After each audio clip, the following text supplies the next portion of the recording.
స్వతంత్ర ఛానల్ ప్రేక్షకులకు నమస్కారం. మహాభారతం కథలు చెప్పుకుందాం. నారాయణం నమస్కృత్యం నరంచైవ దేవి సరస్వతీం వ్యాసం జయమధీరయేత్. ఉగ్రవసుడు ఒక కథ చెప్తారు. గురు శుశ్రూష వలన గురుదక్షిణ యొక్క గొప్పతనము, అసలు గురువు యొక్క గొప్పతనాన్ని చెప్పడం మొదలు పెడతారు ఉగ్రవసుడు సౌనికాది మహర్షులకి. ఇక్కడ ఆయన ఒక కుక్కతో మొదలు పెట్టారు. అంటే ప్రభువు ఎలా ఉండాలి, మనం చేయాల్సినటువంటి కలియుగంలో మనం ఏం చేస్తామో ఆయనకు అర్థమయ్యి ఈ శునకాలను ఎక్కడ ఉంచాలి అనేటువంటి గౌరవాన్ని, వాటికి ఉన్నటువంటి ఉన్నత గొప్పతనాన్ని తగ్గించకుండా వాటి గురించి చెప్పేది. తర్వాత గురువు యొక్క గొప్పతనాన్ని చెప్పడం మొదలుపెట్టారు. ఎందుకంటే మనకి జ్ఞానాన్ని ప్రసాదించేటువంటి వ్యక్తి గురువు. ఏదైనా మనకు తెలియని విషయాన్ని తెలియజేసేది గురువు. ఆ గురువు యొక్క గొప్పతనం చెప్పడం మొదలుపెట్టారు. ఎట్లా అంటే ధౌమ్యుడు అనే ఒక మహర్షి ఉన్నారు. ఆయనకి ముగ్గురు శిష్యులు, అరణి, వేదుడు, ఉపమన్యు అనే ముగ్గురు శిష్యులు ఉన్నారు. అంటే ముగ్గురే కాదు, చాలామంది ఉన్నారు. ఆ చాలామందిలో ఈ ముగ్గురు చాలా ఉత్తములు. వారి శిక్ష కూడా, చదువు అంతా పూర్తయిపోయి వారు ఇంకా గృహస్థాశ్రమానికి వెళ్ళవలసిన సమయం ఆసన్నమైంది.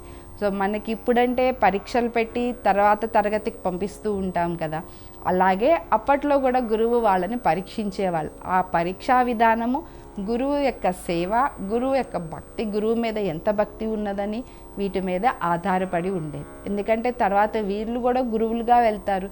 ఒక గురువు చేయాల్సినటువంటి పనులు ఎలా ఉండాలి ఏంటి, మరి అవన్నీ కూడా వాళ్ళకి నేర్పించాల్సిన బాధ్యత గురువుదే కదా. ఆ విధంగా నేర్పిస్తూ వాళ్ళని పరీక్షిస్తూ ఉండేవాళ్ళు.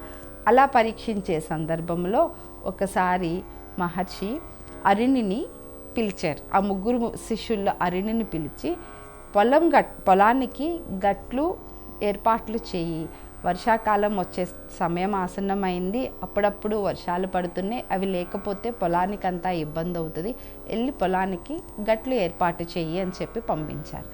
ఈ అరుణి గురువుగారు చెప్పిన ప్రకారం వెళ్ళి చక్కగా ఉదయమానంగా వెళ్ళి పొలానికి గట్లన్నీ ఏర్పాటు చేస్తూ ఉన్నాడు. ఎక్కడెక్కడ ఏ ఉంచాలి ఏంటి అవన్నీ చూసుకుని అవన్నీ ఏర్పాటు చేస్తూ ఉన్నాడు. ఎన్ని అవసరమో అన్నీ ఏర్పాటు చేశాడు. చక్కగా అన్నీ కుదిరినాయి. కానీ ఒకటి మాత్రం కుదరలేదు. ఎంత ప్రయత్నించినా, ఎన్ని విధాలుగా చేసినా అది మాత్రం గండి ఉండట్లేదు. ఏం చేయాలి అని ఆలోచించి ఏ విధంగా చేస్తే అది నిలబడుతుందో తను చేయాల్సినటువంటి ప్రయత్నాలన్నీ చేశాడు. ఎంత కష్టమైనా ఆ ప్రయత్నాలు, పనులన్నీ చేస్తూనే ఉన్నాడు. ఎంతసేపటికి ఇది కాదు. ఇంతలో వర్షము మొదలై దానికి గండిపడి నీళ్లు వచ్చేస్తూ ఉన్నాయి, ఆగట్లేదు. ఏం చేయాలి అని ఆలోచించి ఆ గండికి అడ్డంగా తనే పడుకున్నాడు. ఇక మిగతా పొలాలకి ఇబ్బంది రాకూడదు అని తనే ఆ పొలానికి అడ్డంగా పడుకుండిపోయాడు. అలా చాలాసేపు ఉన్నాడు. సాయంత్రం అయింది. గురుదేవులు ఏంటి ఇంకా రాలేదు, ధౌమ్యుడు ఆలోచించారనమాట. శిష్యుడు రావాలి కదా అరణి, పొలానికి వెళ్ళారు ఉదయం అనగా, ఇంత మట్టికి రాలేదు, ఎక్కడికి వెళ్ళాడు, ఏమయ్యాడని శిష్యుల్ని అడిగితే రాలేదండి అని చెప్పారు. ఆయన ఇంకా రాలేదంటే ఏదన్నా ప్రమాదంలో చిక్కుకున్నాడేమో, శిష్యుల్ని రక్షించాల్సిన బాధ్యత కూడా గురువుదే కదా. అప్పట్లో మొత్తం విద్యాభ్యాసం పూర్తయ్యేంత వరకు వారు గురువు గారి దగ్గరే ఉండేవారు. వాళ్ళ యోగక్షేమాలు చూసుకోవాల్సిన బాధ్యత కూడా గురువుదే.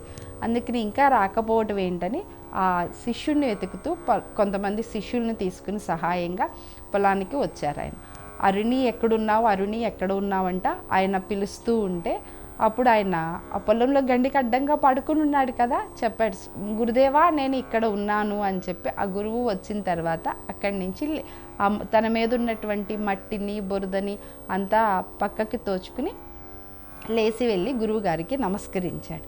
నమస్కరించి గురుదేవా జరిగింది మొత్తం చెప్పాడు. పొలానికి అన్ని గంటలు పెట్టేశాను, కానీ దీనికి మాత్రం ఉండట్లేదు, ఎంత ప్రయత్నించినా ఉండట్లేదు, ఇంతలో నీరు వచ్చేస్తుంది, ఏం చేయాలో తెలియక ఎంత ప్రయత్నించినా ఉండకపోవడంతో మిగతా పొలాలు పాడైపోకూడదని నేనే దానికి అడ్డంగా పడుకున్నాను.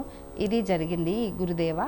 ఇంకా నేను మీకు ఏ విధంగా సహాయం చేయాలి, ఏం పనులు చేయాలి నాకు ఆజ్ఞాపించండి, మీ గురుసేవ చేసుకునేటువంటి అవకాశాన్ని నాకు కల్పించండి అనేసి శిష్యుడు అడిగాడు. ఆయన గురుభక్తికి, ఆయన గురు సేవకి సంతోషించి, నువ్వు మట్టిలో నుంచి పైకి లేచి వచ్చావు కదా, ఇక్కడి నుంచి నీ పేరు ఉదంకుడు అనే పేరుతో ప్రఖ్యాతి చెందుతావు, నీకు అన్ని శాస్త్రాలు నేర్చుకున్నావు, అన్ని విద్యలు నేర్చుకున్నావు, ఇక్కడి నుంచి గృహస్థాశ్రమంలోకి ప్రవేశించి నువ్వు అని చెప్పేసి ఆయనను ఆశీర్వదించి నీ స్వక్షేత్రానికి వెళ్ళు అని పంపించారనమాట.